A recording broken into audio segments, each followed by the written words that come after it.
नमस्कार दोस्तों, education hub के इस चैनल में एक बार फिर से मैं शशांक शेखर यादव आप सभी का स्वागत करता हूं। हिंदी सीरीज जो चल रही है उसमें आज हम अपना भाग 3 देखेंगे और साहित्य से संबंधित इस समय प्रश्न चल रहे हैं। तो हम चलते हैं अपने पहले प्रश्न की तरफ। हमारा पहला प्रश्न है, हिंदी साहित्य की प्रथम रचना कौन सी है? तो इसमें 3 विकल्प हैं, बीसल देव रासो, पृथ्वीराज रासो और विद्यापति। तो जो आपका पहला प्रश्न है उसमें जो आपका ख वाला विकल्प है पृथ्वीराज रासो, ये आपका सही उत्तर है। इसके बाद फिर हम अपने अगले प्रश्न पर चलते हैं। जो हमारा अगला प्रश्न है, भक्ति के प्रवर्तक कौन थे? जो दूसरा आपका प्रश्न है, भक्ति के प्रवर्तक कौन थे? इसमें आपका का विकल्प है रामानुज आचार्य, खा विकल्प है अब्दुल रहमान, गा अमीर खुसरो। तो आपका जो दूसरा प्रश्न है, भक्ति के प्रवर्तक कौन थे, तो इसका सही उत्तर होगा रामानुजाचार्य। और इसके बाद फिर हम अपने तीसरे प्रश्न पर चलते हैं। हमारा तीसरा प्रश्न है, हिंदी की आदि काव्यित्री किसे कहा जाता है? तो हम अपने तीसरे प्रश्न पर चलते हैं कि हिंदी की आदि काव्यित्री किसे कहा जाता है। पहला विकल्प है महादेवी वर्मा, दूसरा विकल्प है निराला और तीसरा विकल्प है मीराबाई।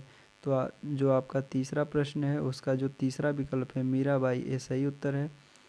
इसके बाद हम अपने चौथे प्रश्न पर चलते हैं। हमारा चौथा प्रश्न है, हिंदी के प्रथम बड़ा महाकाव्य है, हिंदी का जो प्रथम बड़ा महाकाव्य है वो कौन सा है?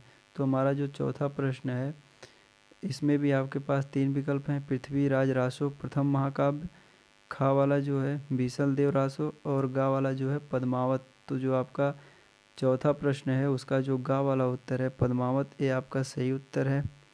फिर हम अपने अगले प्रश्न पर चलते हैं। हमारा पांचवा प्रश्न है, पद्मावत महाकाव्य की भाषा कौन सी है? जो हमारा पांचवा प्रश्न है, पद्मावत महाकाव्य की भाषा कौन सी है? इसमें भी आपके पास 3 विकल्प हैं, मगही, दूसरा है ब्रज और तीसरा है ठेठ अवधी।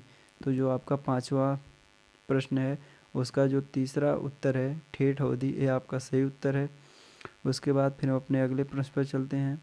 हमारा अगला प्रश्न है, हिंदी का भवभूति किसे कहा जाता है? हिंदी का भवभूति किसे कहा जाता है? जो छठवां प्रश्न है, हिंदी का भवभूति किसे कहा जाता है? इसमें आपके पास 3 विकल्प हैं, पुष्पदंत, खा वाला विकल्प है महावीर प्रसाद द्विवेदी और गा वाला विकल्प है हजारी प्रसाद द्विवेदी। तो जो आपका छठवां प्रश्न है उसका जो प्रथम आंसर है पहला पुष्पदंत, ये आपका सही उत्तर है। फिर हम अपने अगले प्रश्न पर चलते हैं। हमारा अगला प्रश्न है, प्रकृति का पाणिन किसे कहा जाता है? सातवां जो प्रश्न है, प्रकृति का पाणिन किसे कहा जाता है? तो इसमें भी आपके पास 3 विकल्प हैं, पहला विकल्प है जायसी और दूसरा विकल्प है विद्यापति, तीसरा विकल्प है हेमचंद्र। तो जो इसमें आपका सही उत्तर है ये आपका गा वाला है हेमचंद, सही उत्तर है। फिर हम अपने अगले प्रश्न पर चलते हैं। हमारा अगला प्रश्न है आठवां, अपभ्रंश का वाल्मीकि तथा व्यास किसे कहा जाता है? अपभ्रंश का वाल्मीकि तथा व्यास किसे कहा जाता है? तो जो आठवां प्रश्न है उसके भी 3 विकल्प हैं, स्वयंभू, माखनलाल चतुर्वेदी और अदालत। तो जो आठवां प्रश्न है आपका उसका जो सही उत्तर है स्वयंभू, जो आपका सही उत्तर है। इसके बाद हम अपने अगले प्रश्न पर चलते हैं। हमारा अगला प्रश्न है, डिंगल और पिंगल किस काल की सहेलियां हैं? डिंगल और पिंगल किस काव्य की सहेलियां हैं? तो इसमें 3 विकल्प हैं, आदिकाल, भक्तिकाल और आधुनिक काल। तो जो आपका ये आदिकाल है ये आपका सही उत्तर है। फिर हम अपने अगले प्रश्न पर चलते हैं। 10वां प्रश्न है, कठिन काव्य का प्रेत किसे कहा जाता है? तो इसमें भी 3 विकल्प हैं, केशवदास, अग्रदास, अज्ञेय। तो और कठिन काव्य का प्रेत किसे कहा जाता है? तो इसमें जो आपका पहला उत्तर है कठिन काव्य का प्रेत जो है वो केशवदास को कहा जाता है। फिर हम अपने अगले प्रश्न पर चलते हैं, 11वें प्रश्न पर।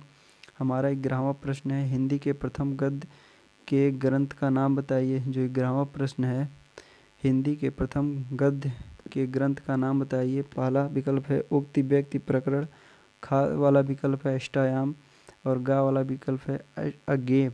तो हमारा जो का वाला विकल्प है उक्ति व्यक्ति प्रकरण, ये आपका सही है उत्तर है। फिर हम अपने अगले प्रश्न पर चलते हैं। हमारा अगला प्रश्न है, अष्टायाम किसकी रचना है?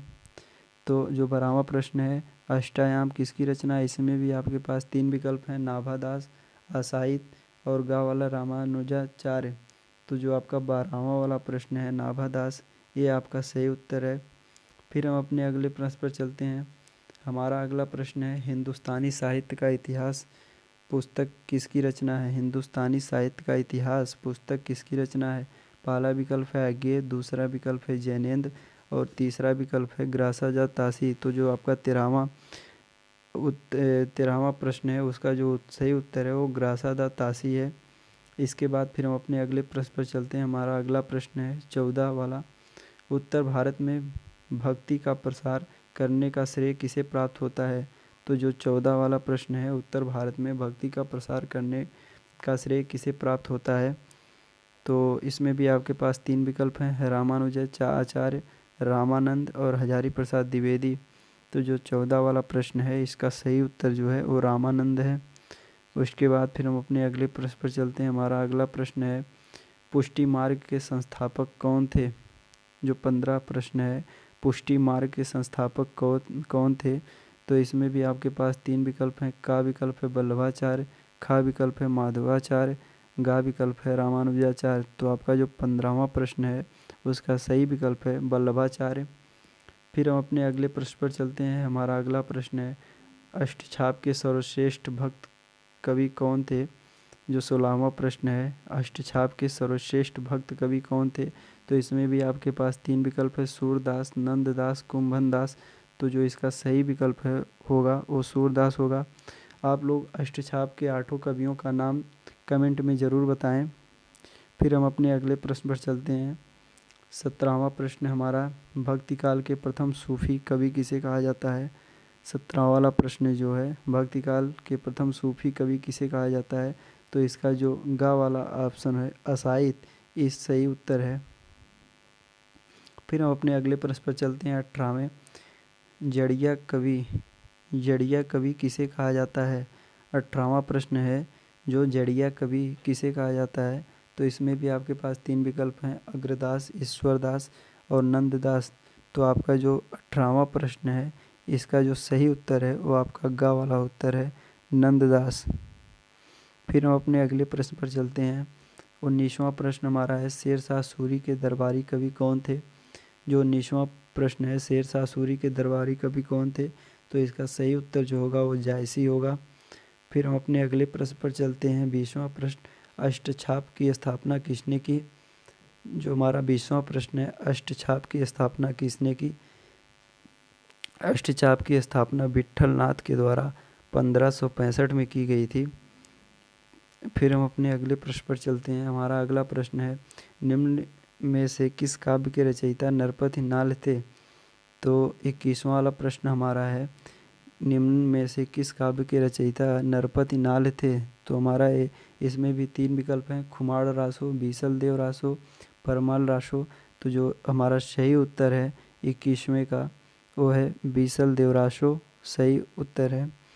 फिर हम अपने अगले प्रश्न पर चलते हैं। हमारा अगला प्रश्न है संविधान के किस अनुसूची में भाषा को शामिल किया गया है? संविधान के किस अनुसूची में भाषा को शामिल किया गया है? तो जो 8वीं अनुसूची है उसमें भाषा को शामिल किया गया है। फिर हम अपने अगले प्रश्न पर चलते हैं। हमारा अगला प्रश्न है 23वां 8वीं अनुसूची में कितने भाषाओं को शामिल किया गया है? जो 23वां प्रश्न है 8वीं अनुसूची में कितने भाषाओं को शामिल किया गया है? तो इसमें भी 3 विकल्प हैं, 22, दूसरा विकल्प है 14, तीसरा विकल्प है 20। तो जो सही उत्तर है वो का वाला है 22। फिर हम अपने अगले प्रश्न पर चलते हैं। हमारा अगला प्रश्न है वात्सल्य रस का सम्राट किसे कहा जाता है? तो 24वां वाला जो प्रश्न है वात्सल्य रस का सम्राट किसे कहा जाता है? इसमें भी आपके पास 3 विकल्प हैं, मीराबाई, रसखान और सूरदास। तो जो सही उत्तर होगा इसका सूरदास को वात्सल्य रस का सम्राट कहा जाता है। फिर हम अपने 25वें और अंतिम प्रश्न पर चलते हैं। हमारा 25वां प्रश्न है पद्मावत किस शैली में लिखी गई है? तो जो इसका ऑप्शन है वो मशनवी शैली, विचारात्मक शैली और विवरात्मक शैली। तो इसका जो सही आंसर उत्तर है आपका वो मशनवी शैली है। इसी के साथ दोस्तों प्रश्नों की आज की सीरीज का अंत होता हुआ मिलते हैं अगले वीडियो में। अगर वीडियो अच्छा लगा हो तो लाइक, सब्सक्राइब और कमेंट ज़रूर करें। धन्यवाद।